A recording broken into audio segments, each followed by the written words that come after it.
But subsequent to this, when the case broke, your case, my understanding is the state attorney's office, the prosecutor's office, took on a new hire or someone transitioned into their area for training and to do some work as a prosecutor. In the course of her training, I understand, and this is public information, she stated in recording that she was told to watch out for Westr because he was too good at what he did, and his case is stuck, and they expedited his cases through, and something seemed to rot. My understanding is that she pulled some random videos potentially, and to go through and say, wow, what does a traffic stop video look like? And upon doing that, she found yours.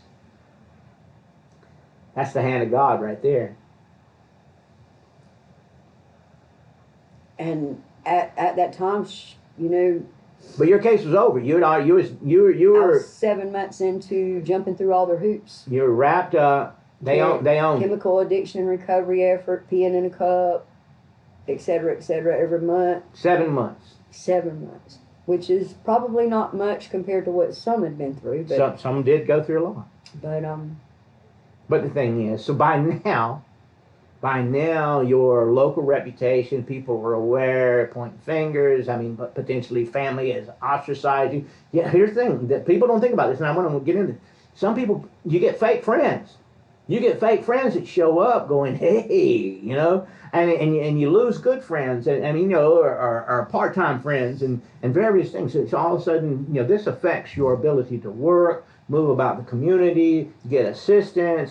Get assistance from your neighbor. Your neighbor may not want to loan you 20. You use phone. Yeah, they may not loan you $20 if you need it. As far as certain relationships, hey, I'll tell myself. You and I have probably been talking 2-3 years now, and we meet in public. We don't frequent places. We don't,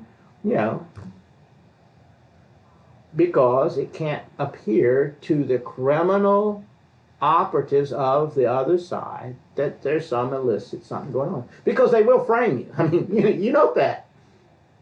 The whole world knows that they'll frame you. Me, you, kind of. We don't know what the next step. Huh? I don't think it matters who. Yeah, and I think it matters a little bit. I think there's certain people that can make phone calls and get theirs swept.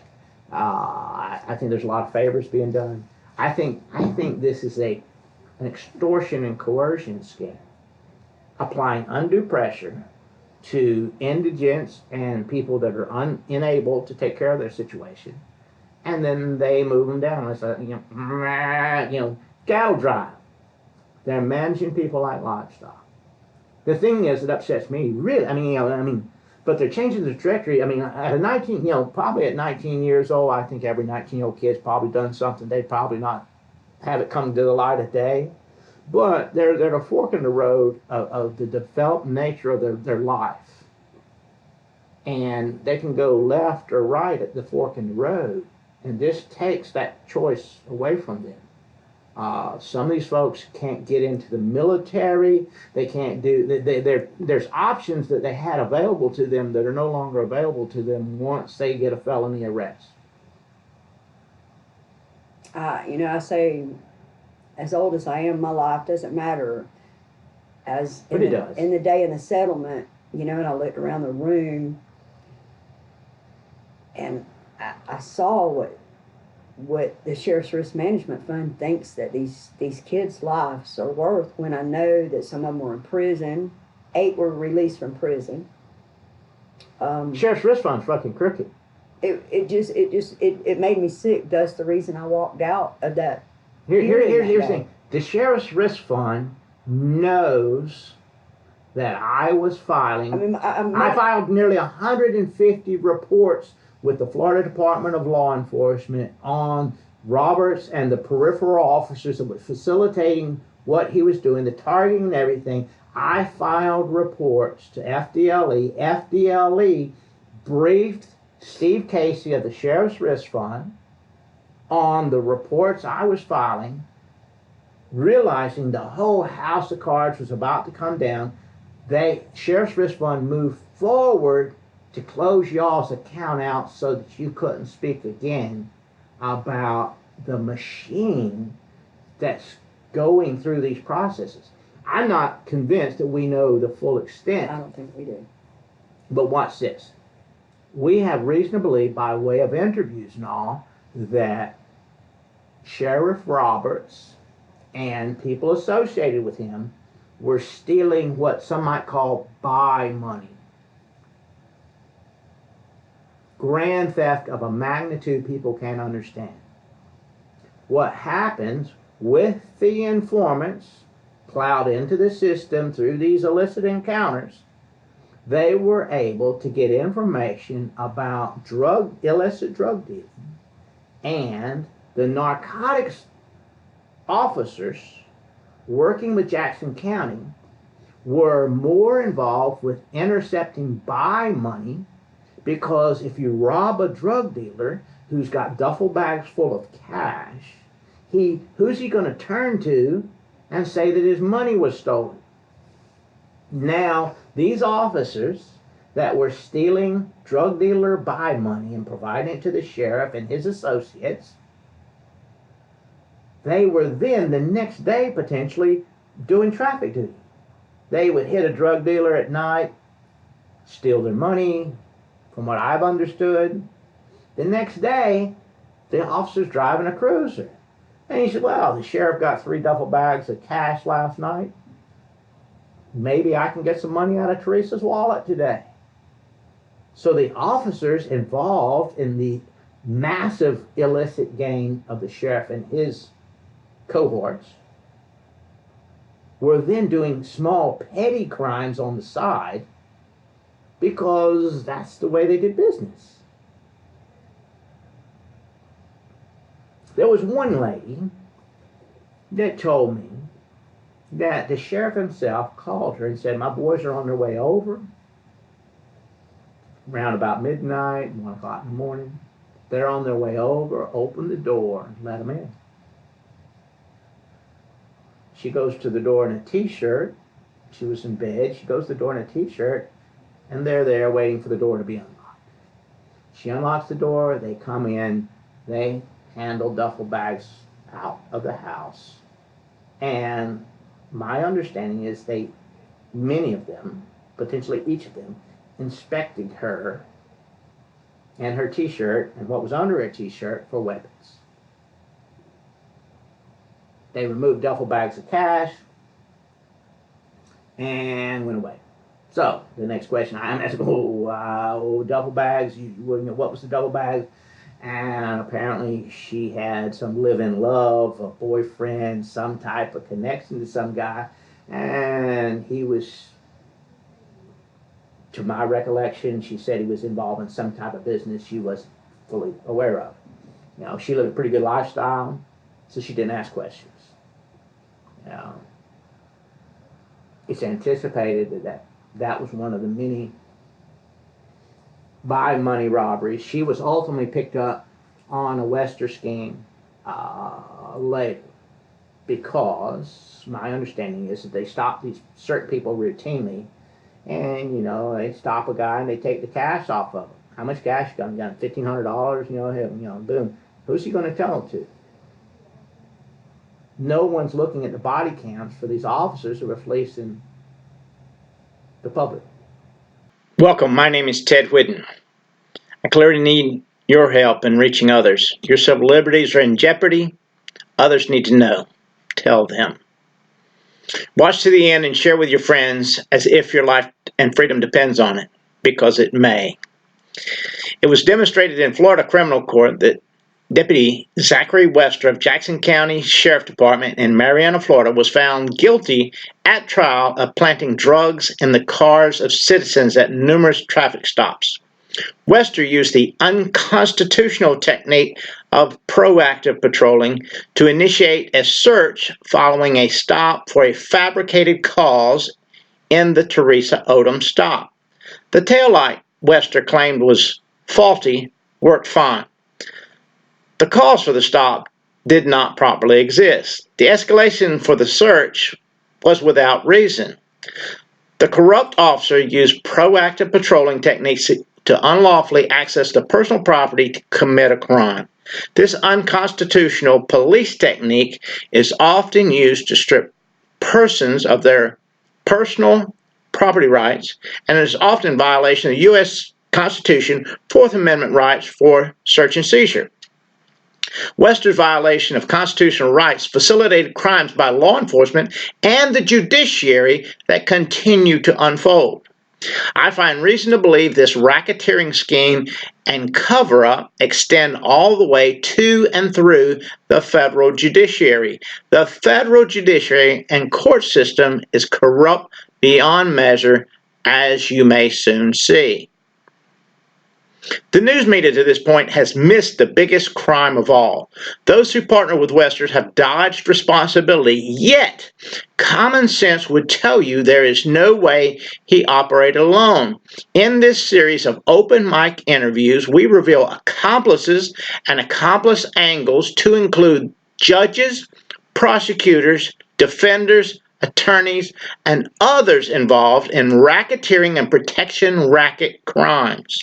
Understand, in a RICO crime, each individual is guilty for each event of the organization. Wester's crimes and the cover-up involves many people. Our interview begins with a hidden camera discussion with Teresa Odom, whose traffic stop video helped expose Zachary Westr. You might recall Teresa was the lady in the small white truck, see the video link, in which Westr concealed the drugs in his left glove, moved the drugs about the vehicle until his crime of fraud was perfected, and she was charged, incarcerated, and convicted of drugs by Westr's accomplice, the prosecutor. Understand, the prosecutor's office was a partner in the crimes and took measures to avoid being entangled. The state attorney and others in Panama City, Florida, routinely partner crimes with law enforcement by tampering of evidence and records. Yet the governor of Florida fires prosecutors for not following his rules. But what about those committing crimes of malicious prosecution and tampering of public records? Watch and see what unfolds in these 100-plus interviews. The governor's office and that of Inspector General appear to be covering color of law crimes in the northern Florida districts and presumably elsewhere. It is criminal RICO facilitating. The government has gone rogue and law enforcement is operating as organized crime. Folks must realize their civil rights are gone. Links in the description below will be added to reveal associated crimes. If you do not see the links, remind me in the comments and I will post the links. Share with a friend quickly because the retaliation by the state, law enforcement, and their associated criminal partners is anticipated. This will likely become large enough to involve the governor's office. Share with everyone you know.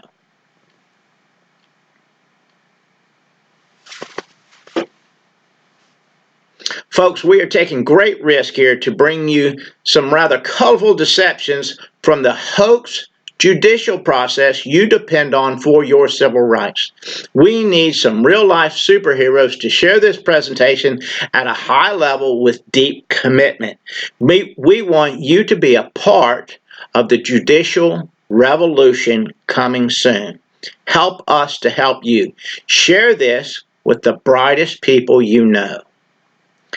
This is a modern David and Goliath saga.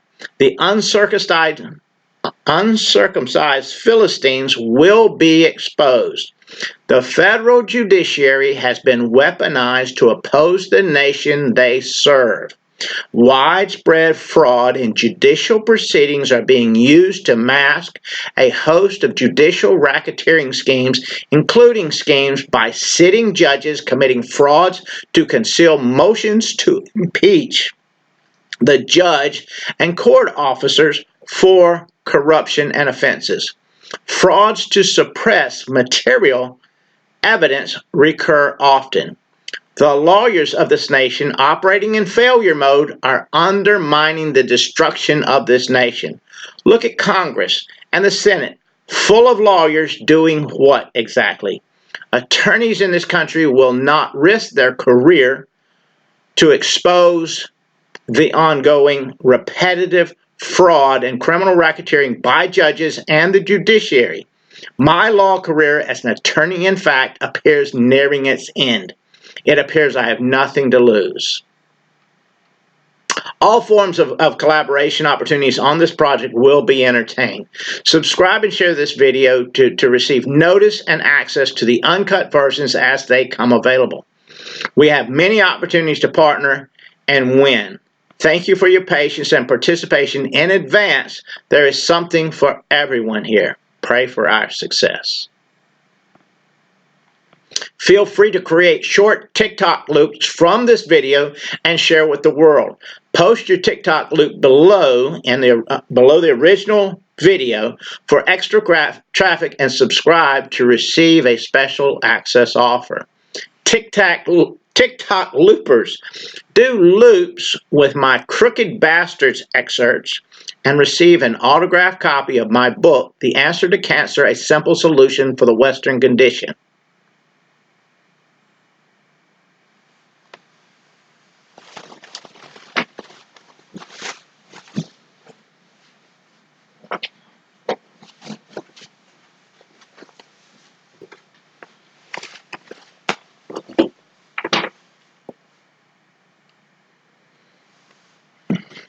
Bloggers, post your opinion of this epic disaster and tag me in it, and we'll respond in kind and send you an autographed book. You twits on Twitter, share your thoughts and tag a video to stir the broader friends and followers you have. It is time to take back the nation from parasitic politicians. Feel free to demonstrate your IQ below in the comments and engage others. As we move forward dismantling things opposed to your freedom, we look forward to collaboration opportunities with well-grounded podcasters and power media players. Podcasters, I will reveal fresh, hot evidence in any and every podcast interview if you have me on your show. Also, I will facilitate your efforts to more than double your subscriber base. Fighters for justice must come together. Pray for this effort. The criminal operation being exposed is real. They oppose a national and they pose a national and international threat through widespread systematic abuses of civil and human rights. A massive human trafficking effort underlies this enterprise. If you have the ability to notify the FBI or the DOJ, Department of Justice, please do so.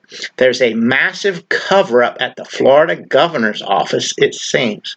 This type of color of law scheme in federal judiciary and related entities is a kind of government corruption harming our nation. The citizens have no means to correct it, and the attorneys are complicit with the schemes because they will not risk their career to save an individual case. Massive failures in the fiduciaries and oaths of office exist. Corruption in law enforcement is rampant with no oversight. At the time of launch, this effort is largely founded and funded by book sales. About the time the federal, state, and local government were revealed as unlawfully targeting and drastically violating my human and civil rights, I was launching a series of self-help books, including this one, CO2 and You, A Release from All Sickness. Thereafter, the governments of the world implemented a system to make you wear things to cover your face, which can lead to CO2 accumulation in your breathe there, thus initiating a series of health issues leading to a host of issues explored in this book. Get the Fix, presently on Amazon. CO2 and You, A Release from All Sickness by Ted Whidden and Doc Mathia. Link to the purchase is in the description. Watch and pray about retaliation. High-level corruption in law enforcement is protected through retaliation, framing, extortion, and a host of crimes by law enforcement against citizens as acts of intimidation. Further, those who push unconstitutional concept of proactive patrolling encourages law enforcement to violate your civil rights on the hunch of poorly trained law enforcement. It masks corrupt behavior as a scheme. This is government racketeering. The westr crimes are examples of what can occur through proactive policing. The governor and anyone pushing this agenda appear at war and in violation of the United States Constitution. Corruption at the federal judge level already impedes your civil rights, yet you will not become aware until you need them, and it will be too late. Share this with your favorite attorney. Advise them by joining our efforts they could win. However, remind them that all who oppose me are in fact facilitating a $16 billion RICO, which each individual facilitator is responsible for in full. Watch the drama unfold as we move forward towards launching, towards launching an attorney referral system to address your civil rights issues. We are currently seeking rap music artists and animators or cartoonists for collaborative projects soon to be released. Subscribe and get ready for the rollout. Share this around the world before it can be taken down. If you post this to your social media, then place the link in the comments under the original video. We will reach out to you. Keep in mind, Mr. Whidden is not an attorney. Mr. Whidden is honest, and that may preclude the ability for him to practice law. Whidden has explored legal misdirection and corruption in federal, state, and local judiciary and law enforcement. It is seen as his obligation under USC Title 18, Section 4, misprision of felony statutes to notify officials and to warn others. This method of notice is being tested because every lawful attempt to report has been met by officials who were and are corrupt in facilitating racketeering crimes of others. Mr. Whidden's mental faculties have been questioned by the state in their attempt to obscure their crimes. The federal government is complicit. See the link below. Publicly filed documents and notices have been obscured repetitively by Magistrate Michael J. Frank, Judge Margaret Casey Rogers, Clerk Jeremy Wright, Florida State's Attorney's Office, and others. See link below. Further to this, sheriffs in the region and other corrupt law enforcement began and continue targeting Whidden for pushing back against the color of law crimes against American citizens. See links below. It is with assurance crimes are widespread and patternistic. If Michael J. Franks is involved, it appears from my perspective there's a crime afoot. See link to impeachment below. Keep in mind, even lawful actions to further interrupt, obstruct, or conceal a person's First Amendment rights to expose a RICO or racketeering crime can result in charges for the RICO or racketeering crime. They're all complicit. There are links under our originally posted video that should serve you well. The best is yet to come.